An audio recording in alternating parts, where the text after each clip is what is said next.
Salut les amis, c'est Thomas InTech, j'espère que vous allez bien.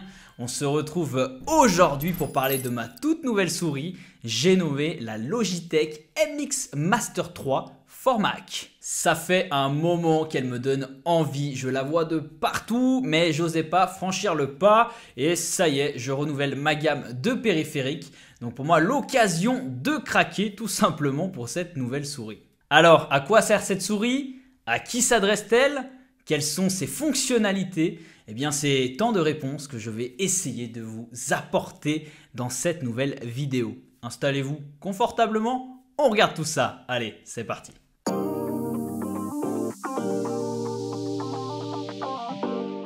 Tout d'abord, j'adore le design de cette souris.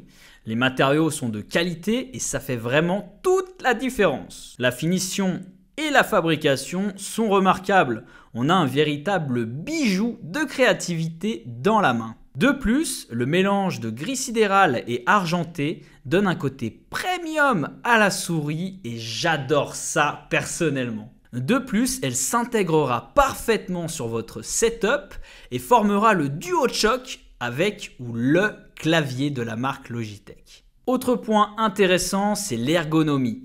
La forme de cette MX Master a été pensée pour votre santé. La forme est légèrement inclinée et ça se sent puisque pour l'avoir utilisée pendant des heures, je peux vous dire que je n'ai pas du tout, mais alors pas du tout, gêné ou encore avoir eu des douleurs et c'est vraiment un kiff total. Alors cette souris, elle est équipée de 7 boutons. Oui, 7 boutons les amis et pas des moindres. Alors vous avez le bouton donc clic droit, clic gauche, mais qui font un peu de bruit quand même quand on les utilise. Je vous laisse écouter. Moi, je trouve que c'est un peu dérangeant et j'aurais quand même bien aimé que la marque fasse un effort sur ces petits détails-là. Il y a également la petite roulette qui est équipée du système de défilement Max Speed. Celle-ci passe automatiquement du défilement en ligne par ligne à la rotation libre lorsque vous faites défiler plus rapidement. C'est assez bluffant, d'autant plus qu'elle est ultra silencieuse.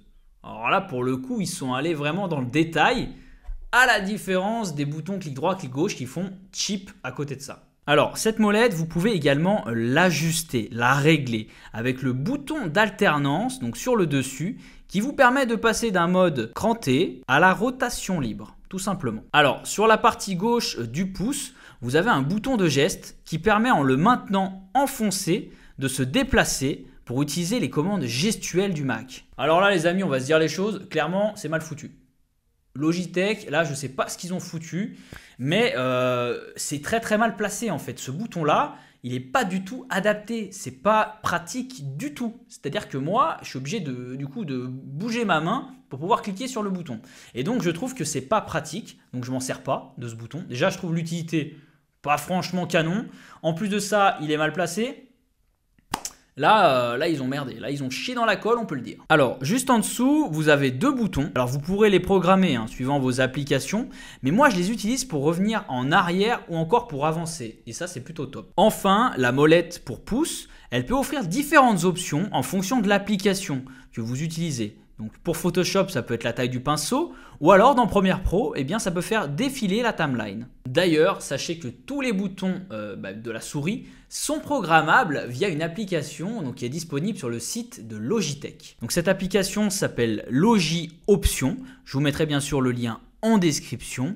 Et cette application va vous permettre de configurer votre souris comme vous le souhaitez et surtout de pouvoir ajuster vos paramètres en fonction de chaque application. Alors, c'est-à-dire que vous pouvez paramétrer, donc configurer des boutons d'une certaine façon pour l'application Photoshop par exemple et d'une autre façon pour l'application Premiere Pro. Donc, ça vous donne vraiment un large choix de personnalisation et je trouve que c'est vraiment canon. Bon, attention non plus à ne pas se mélanger les pinceaux parce que si vous avez une dizaine d'applications avec des configurations différentes, bon, on peut s'y perdre. Après, à vous de jauger quoi. Alors, l'autre force de cette souris, c'est la possibilité de la relier à 3 périphériques différents. C'est-à-dire que vous pouvez l'ajouter à votre Mac, à votre iPad, mais également à un autre Mac, un MacBook Pro, un MacBook Air, un Mac Mini par exemple. Donc ça peut être super pratique. Par exemple, vous avez votre ordinateur personnel et vous avez un ordinateur pour le travail. Ça vous permet de garder votre souris et de changer les modes en fonction d'où vous êtes. Tout simplement, et je trouve ça canon. Alors cette souris, elle se recharge via un câble USB-C to USB-C qui est fourni dans la boîte. Alors là aussi, c'est pensé pour une utilisation Mac, car vous pouvez le brancher sur votre Mac sans adaptateur, et ça c'est cool. Mais le plus intéressant, ça reste son autonomie qui est de 70 jours d'utilisation. C'est juste énorme. Là, ils ont vraiment frappé un grand coup. Je suis souvent une personne qui critique justement les produits sur les autonomies. Mais là, ils m'ont bluffé. De plus, elle est équipée d'une recharge rapide. Donc, c'est-à-dire que vous la branchez 1 minute, vous gagnez 3 heures d'utilisation. Donc ça, c'est juste ouf. Et enfin, sachez que vous pouvez l'utiliser complètement branchée, cette souris. Donc, rien à dire, c'est canonissime. Alors, sachez qu'il existe 2 versions de MX Master 3. N'allez pas vous planter, vous avez une version standard et une version pour Mac. Et en plus de ça, il y a quelques différences. Donc, je vous les dévoile, comme ça sera à vous de déterminer si c'est mieux de partir sur la classique, qui peut être moins chère quand même, ou la version Mac. Alors, le premier avantage sur Mac, qui est quand même assez ouf, c'est que vous n'avez pas besoin de brancher le petit dongle.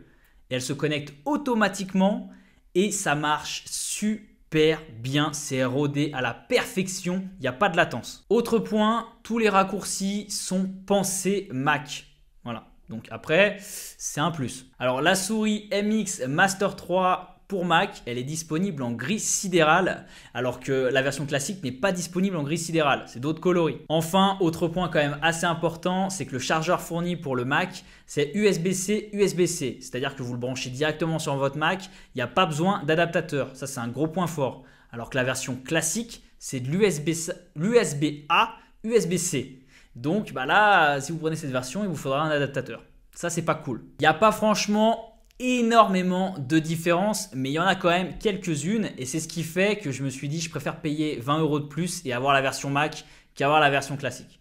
Après, à vous de voir en fonction de vos besoins et de vos attentes. D'ailleurs, j'enchaîne littéralement sur le prix de cette souris et les prix, ils ont augmenté. On est passé aux alentours des 120-130 € pour cette souris. Alors qu'à l'époque, elle était plutôt disponible aux alentours des 90-100 €. Donc il y a eu une augmentation de prix, vous le savez, avec toute cette période post-Covid, ce qui est en train de se passer en ce moment. Malheureusement, on est en train de vivre une inflation également dans le domaine de la tech. Bref, on va pas se le cacher les amis, on est tous d'accord pour dire que 130 € pour une souris, c'est quand même pas franchement donné, c'est un vrai budget. Mais bon, c'est une souris qui est programmable, vous avez 7 boutons. Elle est ergonomique, donc vous n'avez pas mal au poignet, vous pouvez travailler pendant des heures avec. L'autonomie est excellente, donc elle a quand même beaucoup de points forts, d'autant plus qu'elle est très résistante, elle est bien finie, donc je pense qu'elle va pouvoir quand même durer plusieurs années. Pour conclure les amis, je dirais que cette souris, elle s'adresse vraiment à un large public, pas forcément que des utilisateurs de Mac. Sachez qu'elle est également compatible sur ordinateur. Alors si vous avez un métier créatif, retouche photo, montage vidéo ou encore même tout simplement de la productivité, je pense que c'est une souris qui peut complètement vous convenir. Moi j'ai adoré l'ergonomie, les multiples boutons ou encore le confort de travail. Alors pour ma part, c'est validé et je compte bien la garder de nombreuses années. Merci d'avoir regardé cette vidéo, j'espère qu'elle vous aura plu et qu'elle vous aura donné plein d'informations sur ce produit. Si c'est le cas, petit pouce bleu dans la barre des pouces bleus, on m'explose tout ça et puis on s'abonne à la chaîne si ce n'est pas déjà fait. Sur ce, prenez soin de vous et à la prochaine. Allez, ciao!